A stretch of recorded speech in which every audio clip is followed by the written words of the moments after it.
Mm. So, shalom everyone. As an introduction, we'll say two things. One is that the reading of the Torah, the public reading of the Torah, is something that Ezra established when he came into the land with the people who were returning from Babylon.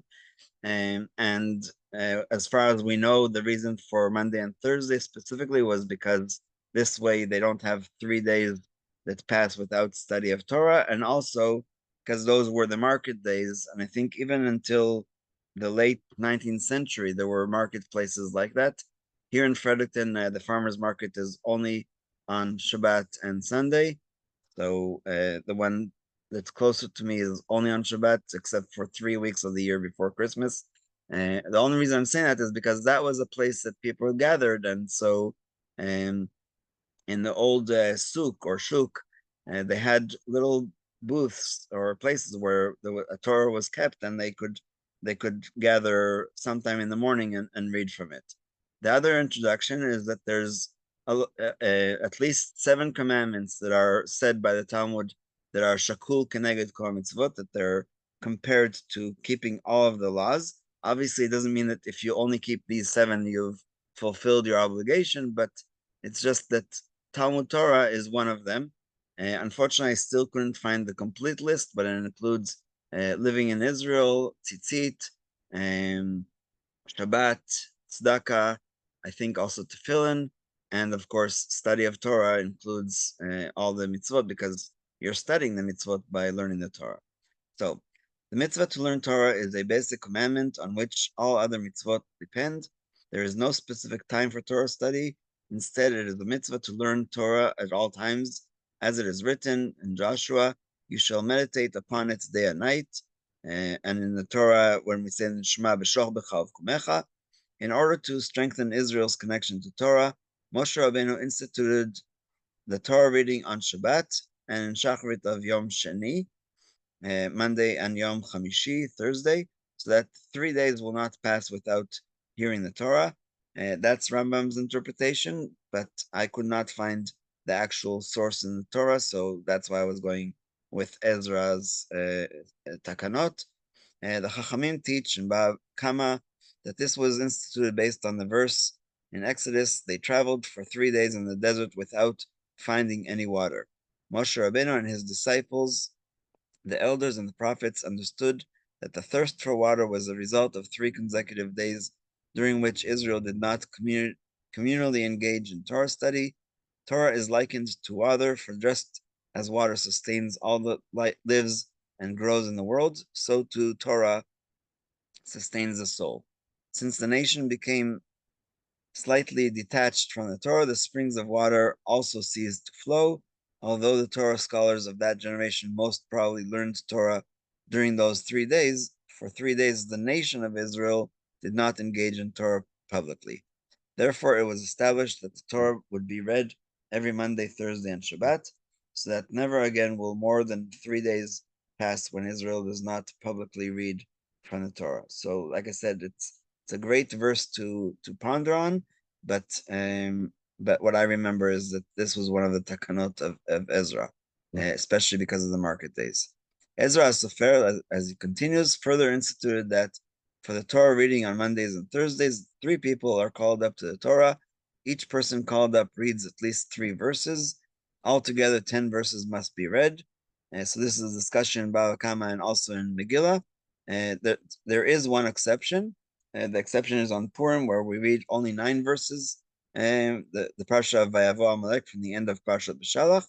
And so there are 2 customs about that. One is to just read those 9 verses without adding another one, and the other one is to repeat the last verse again, just like we do in at least 2 haftarahs of the year.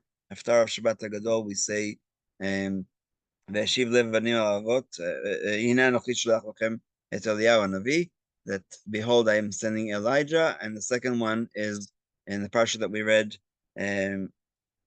last Shabbos, sorry, 2 weeks ago, in Hashemayim Kisi, the last chapter of Isaiah, where we say, Vayami de Chodesh b'chodshom midei Shabbat b'sharato, that every Shabbat and every Rosh Chodesh, the people of Israel will come to worship on the Temple Mount.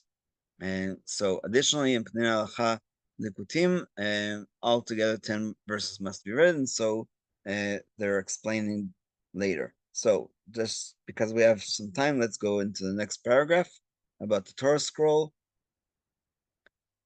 If it opens. The Torah must be read from a kosher scroll. This means that it must be a Torah scroll written for the sake of heaven with ink on parchment, just as the first Torah scroll was written by Moshe Rabbeinu, according to the direct word of Hashem. Even a congregation which sets aside time for Torah study must assemble at least every 3 days to read from the original Torah scroll, just like the Torah which Hashem gave to Moshe on Mount Sinai. If there is no minyan present, the mitzvah of reading the Torah cannot be fulfilled, since it is a matter of sanctity requiring 10 Jews. So that's basically the balance. If we have a minyan, then we read from the Torah. If not, we don't. But the fact that we gathered together and we are learning Torah, so it can't be replaced by a daily or weekly study. But if we don't have a minyan, obviously it's what's called anus. They can't do it, not because they don't want to, but because there isn't the proper conditions. If the Torah scroll is missing even one letter, the entire scroll is invalid, and it cannot be used to perform the mitzvah of Torah reading. This halacha emphasizes the extraordinary quality of the Torah. Its entirety is one complete divine idea, which is expressed by all of its narratives, mitzvot, teachings, and letters together. If even one letter is lacking, a flaw exists in the absolute completeness of the divine Torah. So I'll just say something that Jerry spoke to us during Rashi quite a few times, had conversations with Rabbi Hertzfeld. The fact that the Torah is missing one letter, and yes, it makes it not kosher, and we have to put it back in. And if we have another Torah scroll, take that one out and start reading, as far as I remember, from the last beginning of the Aliyah. But the idea of the Torah being complete idea, divine idea, is encompassed in the idea that when Hashem had the Torah in heaven, 974 generations before the world started, that's what the Gemara says, 974 plus 26, which is from Adam to Moses. That's how we complete 1,000 generations. And so there, Hashem already had the 304,805 letters. And what Moshe basically did was Hashem dictated to him in what order to put it. That answers two questions. One is, what happens, for example, if Yosef did not go to see his brothers? How would the Torah be written if all the letters were already there? And we don't really know the answer to that question, but it helps us to understand the hypothetical situation where Moshe would have had to rearrange them in a different order. And the second one is that if there's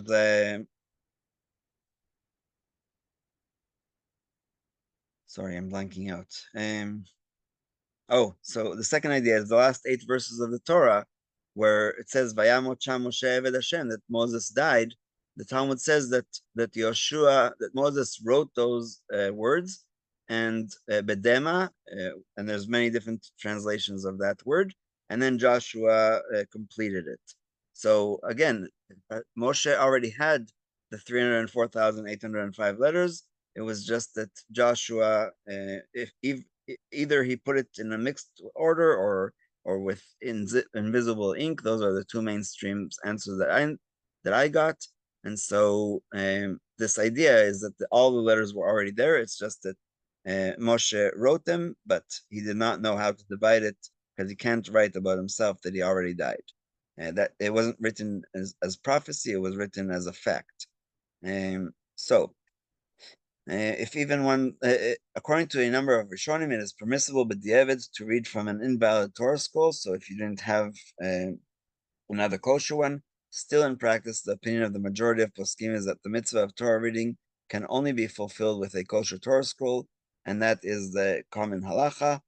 If in the middle of the reading a faulty letter is discovered, which renders the Torah scroll invalid, a different Torah scroll is taken out and the reader proceeds from where he stopped in the first. We do not continue reading from the first Torah since According to the majority of poskim, it is forbidden to read from an invalid scroll. On the other hand, we do not require the congregation to repeat the beginning of the Torah portion, since b'diavad we rely on the poskim who maintain that the obligation of Torah reading can even be fulfilled with an invalid Torah scroll. If a defect is found in one of the letters and there is doubt as to whether or not it invalidates the Torah scroll, the reading is still continued from the Torah. There are two reasons to act leniently in such a case. First, it is possible that the Torah scroll is actually kosher. Second, even if the Torah does possess something which renders it invalid, we have already learned that there are opinions which maintain that b'diavad it is permitted to read from an invalid Torah scroll. So when we get to the laws of the actual writing of Torah scroll and understanding it, there's a few more details, but not for now, so we'll stop here.